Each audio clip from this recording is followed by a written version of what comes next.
എന്താടാ സലാം വെക്കടാ. പഴയ ഗംഗാധരനല്ല, ബന്ധുക്കാരനാ. സലാം സാബ്. മുതലാളി.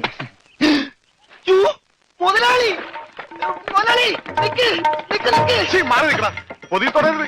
മുതലാളി അകത്തേക്ക് കയറല്ലേ, പുറത്തേക്ക് വെക്കൂ. എടാ, അകത്തേക്ക് വെച്ച കാല് ഗംഗാധരൻ പുറത്തേക്ക് എടുക്കൂല. പിന്നെ പുറത്തേക്ക് വെക്കാൻ കാലുണ്ടാവില്ല. മാറി നിൽക്കടാ. ഞാൻ എന്റെ ബന്ധുക്കാരെയും മോനെയും കാണാൻ പോയി. തെറ്റിപ്പോയി. അനന്തരവൻ അത് ഇന്നലെ വരെ. ഇന്ന് ഞാൻ അവനെ ദത്തെടുത്ത് സ്വന്തം മോനാക്കും. ആരുടെ കയ്യിൽ നിന്ന് ദത്തെടുക്കും? അവന്റെ അമ്മാവനായ എന്റെ കയ്യിൽ നിന്ന് ഞാൻ തന്നെ ദത്തെടുത്ത് അവന്റെ അച്ഛനാവും. എന്റെ ഈശ്വര, മുതലാളി ഞാൻ പറയണമെന്ന് കേൾക്ക്. ഇപ്പൊ അകത്തേക്ക് പോകാം. പറയാൻ നീ ആരടാ? അവൻ മിണ്ടി. ആര് മിണ്ടി? കൂർക്കേ? ക്യാ സാബ്? അച്ഛനാ? ഇവിടെ ഒരു ഗൂർക്കയെ കയറി അച്ഛാന്ന് വിളിക്കാൻ നാണമുണ്ടോ തെണ്ടി? മാറ മുമ്പിന്ന്.